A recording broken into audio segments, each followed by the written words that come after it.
इसके लिए आपको बहुत बहुत धन्यवाद। माननीय सभापति महोदय, मुझे नहीं लगता कि राजस्थान की जनता के लिए किस तरह का बजट पेश किया गया। इससे पूरी जनता को बहुत निराशा मिली है और सिर्फ कागजों में जो लेखा जोखा आपने सदन के सामने रखा है, ये जनता को गुमराह करने वाला है।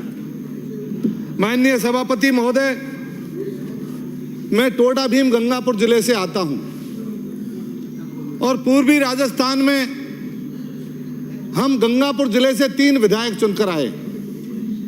हम तीनों विधायकों को इस बजट से वंचित रखा गया है। किसी प्रकार का कोई भी इसमें सौगात नहीं दी गई है। यह साबित होता है कि राजस्थान की सरकार, जहां से कांग्रेस के विधायक चुनकर आए हैं, उनके साथ किस तरह का सौताला व्यवहार इस सरकार ने किया है। हम मानते थे कि पूर्वी राजस्थान से भरतपुर जिले से माननीय मुख्यमंत्री जी चुन के आए हैं, जो वहां के रहने वाले हैं। जनता को बहुत आशा थी कि भजन लाल जी पूर्वी राजस्थान में पहली बार मुख्यमंत्री बने हैं, तो लोगों को इसके विकास के कुछ नए काम वहां से स्थापित होंगे। पर एक भी काम पूर्वी राजस्थान भरतपुर संभाग में ऐसा नहीं किया गया है।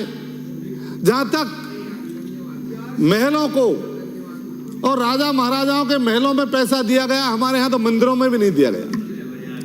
पूर्वी राजस्थान में कैला देवी का मंदिर है, मदन मोहन जी का मंदिर है, बड़े बड़े ऐसे धार्मिक स्थल है,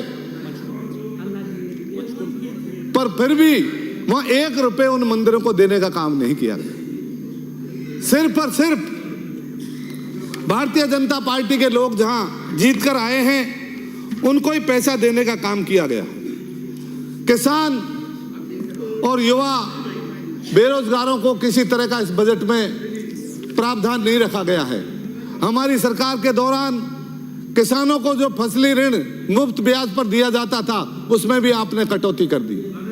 इस तरह का जो हमारे देश के जवानों के साथ भी जो आपने अग्निवीर योजना लागू की है, उससे पूरे प्रदेश में बहुत निराशा है। मेरे क्षेत्र में कई अभी अग्निवीर जो शहीद हुए, उनको शहीद का दर्जा नहीं मिला। और हमारी जब सरकार थी तो उनको 33 लाख रुपए का पैकेज दिया जाता था।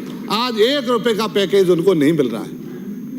राजस्थान में कह रहे कि बजट में कह रहे कि 4 लाख युवाओं को नौकरी देंगे, जबकि बैकलॉग 1,87,000 ही है।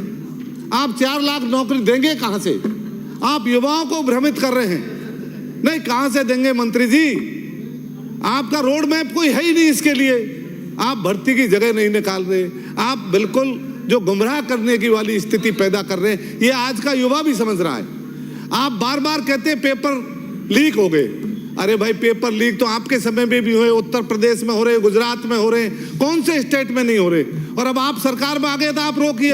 अभी रीट का पेपर लीक हुआ है और आप कहते एयरपोर्ट लीक हो गए, सड़क लीक हो गई, राम मंदिर की छत लीक हो गई।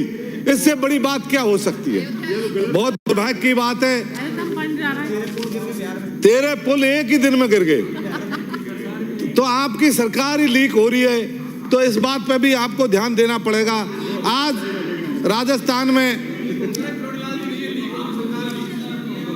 सरकार ने ERCP के बारे पर बहुत ढंढोरा पीटा था और ये ERCP 2016-17 में मुख्यमंत्री जी जब वसुंधरा जी थी तो उनके टाइम पे ये योजना लाई गई। और ERCP पर प्रधानमंत्री जी ने भी अजमेर में, जयपुर में आकर कई बार इस बात पे भाषण दिए और जनता को गुमराह करने का काम किया।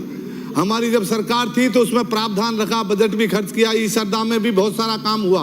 और आज उसका नाम चेंज करके मैं आपसे सभापति महोदय, आपके माध्यम से सरकार से कहना चाहूंगा कि आप DPR, क्या DPR बनाई है, ये सदन के सामने तो रखें।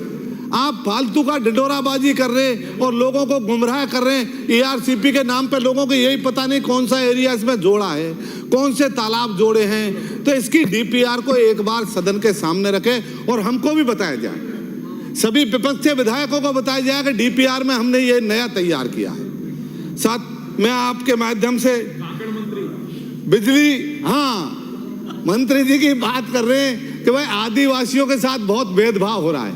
अरे आदिवासियों के साथ तो करोगे ही।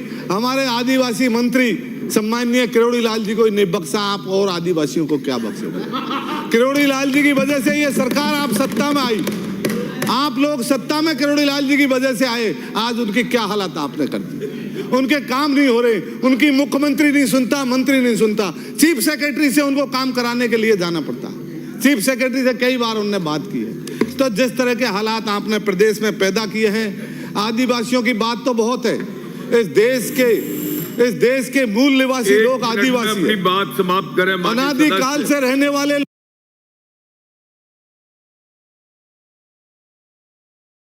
लोगों से आप बात करते हैं कि आपका डीएनए की जांच कराएंगे। क्या दुर्भाग्य की बात है। हमारे आदिवासी मंत्री भी यहाँ बैठे हैं, कभी इनने एक शब्द इसके लिए नहीं कहा। ये बहुत दुर्भाग्य की बात है। सब राजस्थान की जनता जानती है कि आप लोग किस तरह का व्यवहार इस प्रदेश में लोगों से कर रहे हैं।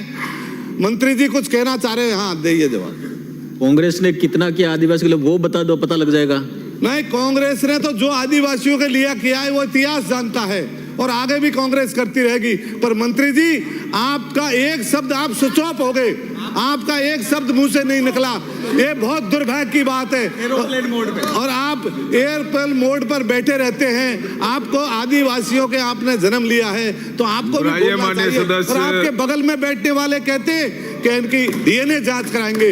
इससे बड़ी अमृतलाल मीणा, मैं विराजमान सदस्य, आपका समय समाप्त हुआ। दो एक पॉइंट और है। माननीय सभापति महोदय, अंक कितनी होगा?